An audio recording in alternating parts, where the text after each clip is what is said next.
the next person for keynote address speaker, I would like to welcome Dr. Vida. Please welcome. Namaste.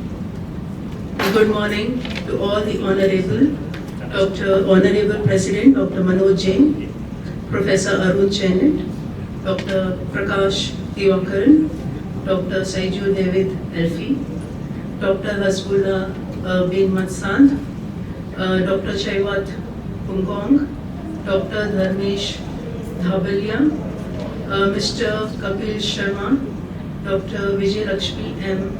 Tirlapur, Dr. Manoj Dwivedi, and Professor Yogesh Nagaraj, and the other presentees here who were the main invited speakers for the event. And also I would like to thank all the organizers for giving me an opportunity to speak in this conference titled Synergizing Growth, Integrating Sustainability and Innovation Across Discipline for a Global Future. So with this theme, I would like to emphasize with a strong title, which is really emphasized on understanding the theme, re-synergizing the strategy for resilience. A multidisciplinary approach to tackle volatility with ESG principle and SDG goals. Yes, today we need a world where we are going towards innovation, but are we forgetting the ESG and the SDG goals? Yes, why is there a need to integrate the ESD and the ESG goals? Yes, I start with the word volatility. Why we are going volatility with the innovation? Yes, few of the examples I would like to start by posing a question here. Are we modeling for a certainty or are we modeling for a resilience? Yes, certainty, we are all thinking about only returns, a specific returns and a certain returns, and which is totally measured according to the trend based.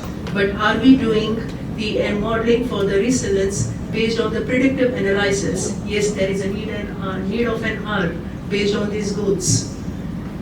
Because in this world, however, there is a lot of volatility which is happening because of the shift in the markets, climate threats which grow by the season, and social expectations which are evolving in a real time. So my point here is, are we designing a models which is static, or is it flexible enough, or a multidisciplinary approach to tackle all those problems? My point here is, let's start understanding why the reasons of volatility. Yes, whenever there is, let's take one example, whenever there is a war, obviously it affects the oil price in the world, and we are disturbed by it. Same thing, even if there is a disruptions or even any weather events disrupted, so there is a disturbance in the economy.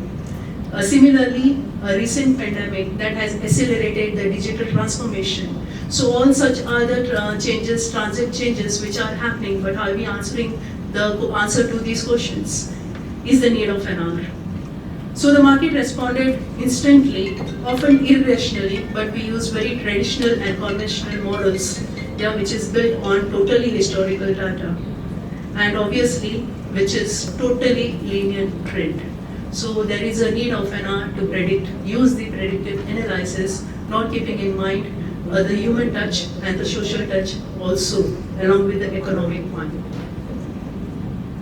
With few examples, I would like to touch few examples. International trade in goods and commodity derivative markets have shifted growth at the rate of 33% and 86.9% respectively, reaching rupees 280.6 lakh crores. So integration of financial market is also pricing the high velocity resultant, yes, the liberalization and the globalization where we are marching towards. But all these are what? It's a relaxation of the capital markets to listen and enhance the capital flows in the market. But what are the factors affecting? Are they the short-term or the long-term linkages? We need not have to only think of long-term returns, but also link it with the social commitments. Now even Gupta founded that economic growth caused ADR returns positively in long run in China and Brazilian markets, whereas it was negative in Russian and the Indian markets.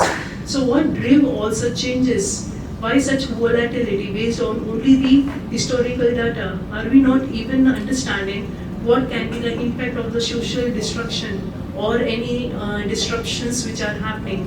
Do we not involve all this study in our analysis part? Yes, there is a need of a multidisciplinary approach. Modeling techniques what we use are only forecasting, which involves the risk management valuation, allocating capital, securing funding decisions, business developments, insurance analysis, scenario analysis, budgeting, capital budgeting, all these are involved in the planning session. But yes, we need to rethink about all these things, and we need to understand that volatility is not just a numbers problem, it is a systems problem. So to truly model the resilience, we need data scientists to provide the predictive analysis, climate scientists to factor the physical and the transition risk, sociologists, they have to understand the behavioral shift in the emotions, and also the philosophy, they need to anticipate the regulation, keeping in mind all these factors well in advance. Even technologists, they model the digital disruptions by using many innovations which are happening, and we are managing volatility with the technological aspect. We are marching towards the innovation with the technology, but to whom are we harming? That we need to think about and we need to ponder on. When we stand interaction of unpredicted challenges and extraordinary opportunities in the golden system, one of the author, Body, McCone and Ahmed, everyone mentions that in the era of Industry 4 and its implication for the financial sector of all tech-based development of information technology and the widespread use of computers and the mobile phones have really emerged as a new companies with the new financial instruments, and the product. But according to the National Trade and Development Information, more than 37% of the FDIs to the developing countries are made only through technology. Yes, obviously one more author, he also mentioned that 6% have accounted for about $3.7 trillion by 2016, where 10 billion mobile devices have contributed towards this emergence. Yes, software development has improved productivity and the efficiency of all domain of businesses in dollars, around 173.5 billion by 2035, around 36.2% CAGR growth during the next 3 years, which is predicted. And also in US, 70% of trading decisions are based on computer algorithms. So with this, we need to model with ESG integration, and ESG is all about environment, social and governance factor. I think so. When we are not feel good metrics, these are just the material risk factors, and obviously we have to emphasize more on the performance-based metrics rather than only looking at the outcome base. Financial models also incorporate now a recent trend where they have started engaging the carbon exposure into asset pricing. Carbon exposure is like we are measuring the carbon emission. We are also even considering the corporates who are involved into ECG. Yes, they are been better off, and obviously one more thing is they are very gladful in capturing the nature as well as getting the credit from many banks and all this. Much more preference given by the financial institutions. One more thing, when we talk about not only this, the governance by the institution also matters here. The policy makers and the institutional governors, they have to ponder thing on evolving not on the profit, but not only about optimization, but it should be impact adjusted evaluation. So my point here is we need not focus only on profit optimization, but it should be impact adjusted valuations. With this, again, when we talk about the SDG along with ESG, so ESG, when we talk ESG is all about social impact. When we understand that, simple example, when we talk about the quality in education, why we focus more on merit-based and not on skill-based. And skill-based, merit-based doesn't speak about the talent or the skill what a candidate has. So my point here is, yes, not merit-based, yes, performance-based or the skill-based should be the assessment criteria for evaluating any student or a candidature. Even with SDG goals, which talks about the sustainability development goals, this is a need. Yes, UN Sustainable Development Goals offer a globally agreed blueprint of 17 goals and 169 targets to address not only the poverty, inequality, climate, and economic resilience, but these goals are just aren't governments or non-profits. They are increasingly driving the capital flows and the investment mandates.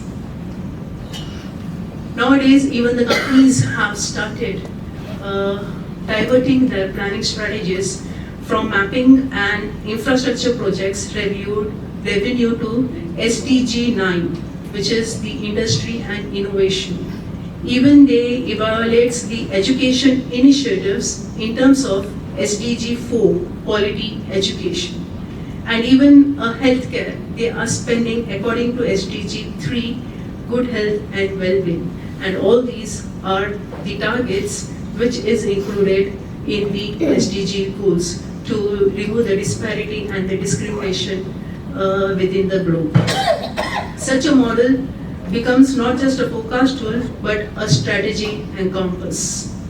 Now introducing the new concept, integrated resilience modeling. Yes, there is a need where we propose a new conceptual approach where we are integrating the resilience and it goes beyond the traditional scenario analysis or ESG checklists. It's a framework for building financial models too, which are based on adaptive, which is capable of integrating the real time rather than where we measure the GDP based on nominal. Now there is a requirement of measuring the GDP based on real time, because that gives a correct scenario of analysis rather than only nominal. And nominal, it has the impact of inflation and the real. So we are not only focusing on only nominal, but the actual one, what we need to is real time. Even multi-capital, considering not only the financial, but also natural, human, social, and intellectual capital. Our point here is, our decisions planning should involve all these factors well in advance at our budgeting stage itself. It should be aligned with ESG principles, SDG outcomes, as well as the stockholders' priorities. So when businesses are working only for the profit motive, but that needs a deviation for acquiring these SDG goals also and aligning it with these goals. Very important so that the adverse impact will minimize. Next, very important, predictive, not by using the machine learning to stimulate the future based on, but it should be a predictive which is non-linear predictions where all factors are taken into considerations. And foremost and very important, it should be action-oriented and linked directly to the investment and the business decisions. So here we require that a multidisciplinary system with a dashboard for resilient growth is required. There are governments who have already taken such initiatives like prioritizing green infrastructure, and investors also price climate risk for the portfolio planning, and then corporations also model long-term profitability along with the community impact. So all such changes are happening, and we would like to elaborate with few examples. Singapore's Green Finance Hub is imbibing ESG matrix into a national risk model guiding both the public as well as the private investment decisions. So imbibing ESG, obviously it is related to the environmental and the social, and how the government is contributing or governing the impact which would happen on the environment and the social commitments. Another example, one more, is by BlackRock, which integrates climate scenarios into a core portfolio models where they adjust the asset allocation based on temperature and the policy exposures. So here not only the institutional but the regulators also come into the picture. For example, when we talk about the stock market and all this, everyone are into it. But when it comes to the Bitcoin and all this, why we objected? Because there we don't have a proper mechanism or the governance which has a proper guidelines to govern it, to control it, and the adverse effect because of that, through which the whale investors can have upon the other investors. So this is one of the point where it has been considered that yes, even diverging into another capital market can also create a untoward incidents and also adverse impact on the economical scenarios of a country. Yeah.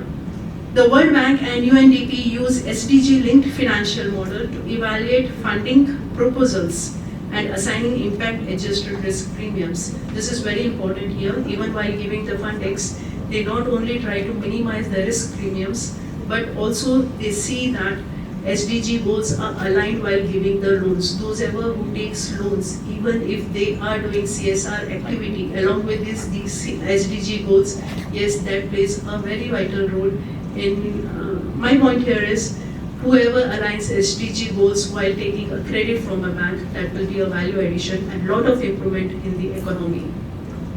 So each of these examples represents a step towards financial system that values sustainability, inclusivity and long-term resilience growth. The challenges we may face, would be about the standardization. In global world, wherever, yes, according to their culture, it differs. The economic situation, the economic status of a country, the goals and the contribution natural resources available in that particular country, yes, all differs. So it becomes very instant and inconsistent while taking uniform decisions for all the countries. So in such a case, we may lack in creating a standardization which can be applicable uniformly for all the countries. Next challenge which might be is capacity building. Here, we emphasize that even financial professionals must learn to collaborate with environmental scientists, socialists and engineers. Whenever we go for a planning, we don't see that only one particular team decides. It should be a collaboration between all the expertise. Can we conclude fast because the time is over? Yes, sir. With AI and clouding, open data initiatives and growing pressure from investors, we are moving right towards the right direction of resilience. So controlling planning with the resilience with all this, aligning with all these goals is a time of call to the action. Growth without resilience is fragility. Modeling without purpose is just a guesswork. So we stand at a critical juncture. Our model, the way we stimulate the future, shape the decision. We model wisely, inclusively and sustainably, we can navigate volatility and emerge stronger. So I urge you, whether you are a policymaker, investor, academic or a business leader, expand your toolkit, embrace multidisciplinary collaboration, imbibe ESG and SDG indicators meaningfully and adopt frameworks like integrated resilience modeling to build not just growth but future-ready growth. And because in the end, modeling should be more than measure return, it should help build a future worth investing in. So thank you all for giving me an opportunity to express my views on resilience growth. Thank you. Thank you very much, Professor. Any questions?